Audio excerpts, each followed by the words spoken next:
Le MotoGP est en vacances, mais ça ne veut pas dire que l'entièreté de la compétition moto l'est aussi. Par exemple, pour le FSBK, il y a 2 étapes en ce début du mois de juillet, et la prochaine, c'est ce week-end à Nevers-Manicourt. Et aujourd'hui, je vais te donner 5 bonnes raisons de venir voir le championnat de France Superbike. Bonjour à toutes et à tous, j'espère que vous allez bien et vous l'avez compris, dans cette vidéo, mon objectif c'est de vous faire venir sur les prochaines étapes du FSBK. C'est un championnat que je présente maintenant depuis 2 années consécutives avec Polysémie Production et honnêtement, je me régale, je m'éclate tant pour mon travail que pour les courses, que pour les rencontres aussi que l'on peut faire et aussi les histoires qui se créent. Et aujourd'hui, eh bien, je vais vous donner envie de venir. Alors voici la première raison. Petit 1, la lutte intense pour le titre en Superbike. Cette année, donc dans la catégorie des 1000 cm3, honnêtement, en termes de spectacle, on est plutôt servi. Parce que voir un paquet de plus ou moins 9 machines de la taille de ces cylindrés se suivre longtemps pendant une course, ça n'arrive pas tous les jours et on en profite. Puis ce n'est pas toujours le même pilote qui gagne, 4 vainqueurs différents en 6 courses. D'ailleurs, petite information importante, sur chaque week-end, eh bien, pour la majorité des catégories, il y a 2 courses le week-end et c'est le dimanche. Laissez-moi aussi vous parler un petit peu des têtes d'affiche du championnat parce que c'est grâce à elles que le spectacle est au rendez-vous. Premièrement, et vous avez dû l'entendre, le retour de Mike Di Meglio en France, c'est un ancien pilote de MotoGP et aussi l'actuel champion du monde en titre en endurance. Et à l'heure actuelle, il est talonné de très près. 3 petits points le séparent seulement du champion en titre, Kenny Forêt, qui entend bien défendre son titre avec sa BMW et son numéro 1. Il est bien sûr toujours là, Mathieu Ginès et ses 3 titres de champion de France. Il y a aussi Alan Tescher, le coéquipier de Mike Di Meglio, qui est à 2 doigts de décrocher sa première victoire dans la catégorie Superbike. Jérémy Guarnoni, le Toulousain titré en 2018, qui est de retour cette année aussi en France. Grégory Leblanc, qui a gagné le championnat de 2013 à 2015. Et n'oublions pas David Muscat, qui est le plus expérimenté de la grille. Il y a d'autres pilotes comme Corentin Perolari, qui était avec le GMT 94 en Super Sport Mondial, et Martin Renaudin, que vous avez pu voir plusieurs fois sur ma chaîne et qui a le titre de champion de France Superbike Challenger, et bien qu'il a décroché l'année dernière, et encore plein d'autres pilotes. D'ailleurs, ce week-end à Manicourt, il semblerait que Christophe Conson, qui était encore en World Superbike l'année dernière, fasse une pige avec BMW. Bref, vous l'avez compris, il y a du beau monde. Puis ici, les Honda et les Yamaha fonctionnent plutôt pas mal, ce qui peut un peu donner de baume au cœur pour les fans de Quartararo ou bien les fans de Marquez.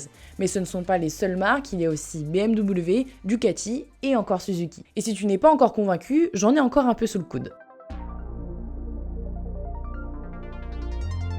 Le Super Sport 300 alias le Moto 3. Dans la compétition moto, qu'est-ce que tu aimes? Les dépassements, l'action en course, les remontées aussi j'imagine. Eh bien, c'est ce qui caractérise cette catégorie. Tu as un pourcentage de chance quand même assez élevé de voir un groupe se détacher en tête ou du moins aux avant-postes à l'extinction des feux.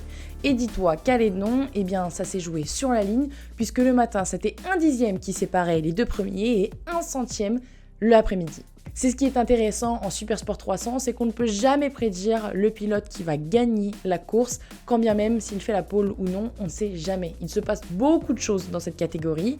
Par exemple, Ryan Chauveau, en provenance du Promo Sport, a remporté les 2 premières courses au Mans et est pratiquement tout le temps sur le podium. Même lui était assez surpris de ses performances dès le début de saison.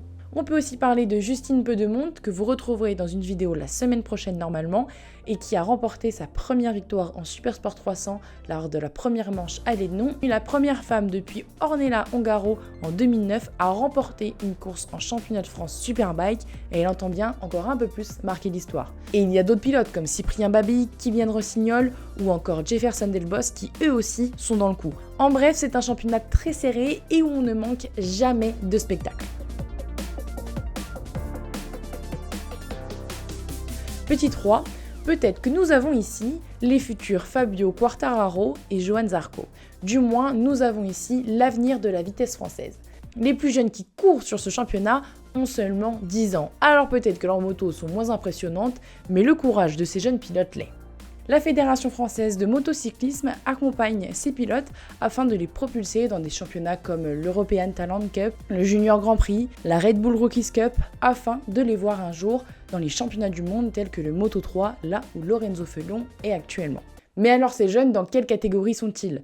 En OGP, en Objectif Grand Prix, qui est divisé en 2 catégories à l'intérieur, les Prémoto 3 et les Honda NSF 250, et il y a aussi la petite dernière, la nouvelle, le Moto 4 Moto 5. Il y a une série qui est sortie l'année dernière, Génération Vitesse, réalisée par la même boîte de production avec qui je travaille sur le FSBK, Polysémie Production, qui les a suivis tout au long de la saison 2022, et comme ça vous pouvez en apprendre un peu plus sur ces jeunes pilotes et aussi le chemin qu'ils doivent parcourir pour atteindre les plus hauts sommets de la vitesse. D'ailleurs, le Supersport 300 dont je vous ai parlé juste avant est aussi une catégorie qui permet aux pilotes relativement jeunes d'atteindre des championnats mondiaux. Par exemple, l'année dernière, plusieurs d'entre eux ont pu effectuer la finale de la R3 Blue Crew Cup à Portimao. Alors si tu croises l'un de ces jeunes pilotes, qui peut être ton petit frère, ta petite sœur ou bien ton enfant, je te recommande de mémoriser sa tête, de mémoriser son nom, parce que peut-être que dans quelques années, tu pourras le retrouver sur les Grands Prix.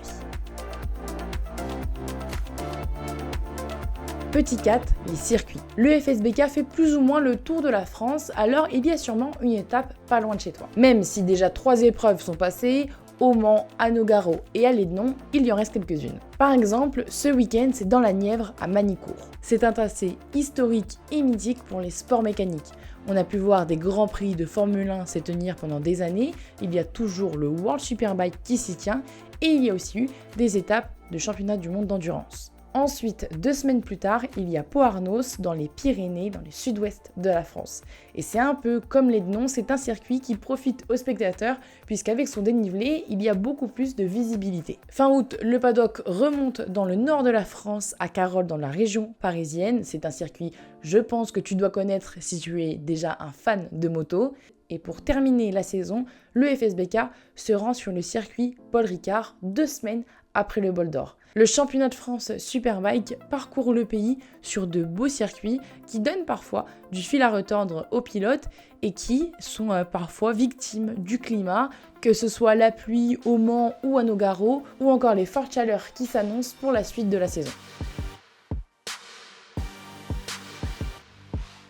Petit 5, l'accessibilité pour le public. Et c'est pour moi le point fort du FSBK, puisque c'est à la fois professionnel tout en étant assez familial. Tu peux facilement croiser des pilotes dans le paddock qui est relativement ouvert et surtout le dimanche tu as des visites de voix des stands, ce qui te permet de partir à la rencontre de ces pilotes, leur demander un autographe, une photo ou bien discuter un petit peu avec eux, pas trop longtemps, il faut qu'ils se concentrent, ils ont les courses juste après.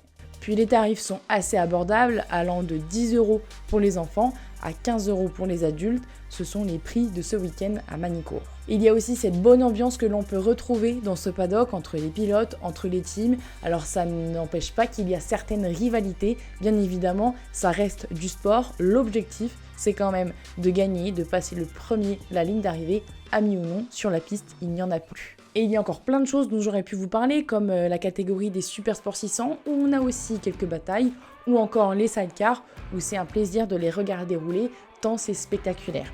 Nous, de notre côté, on essaye de vous faire vivre les choses de l'intérieur au maximum, avec des reportages, des résumés des courses, des plateaux comme le FSBK 360, ou encore les insights que j'ai pu vous publier sur ma chaîne YouTube et qui sont également sur les réseaux sociaux du FSBK, que je vous invite à aller suivre pour ne rien louper.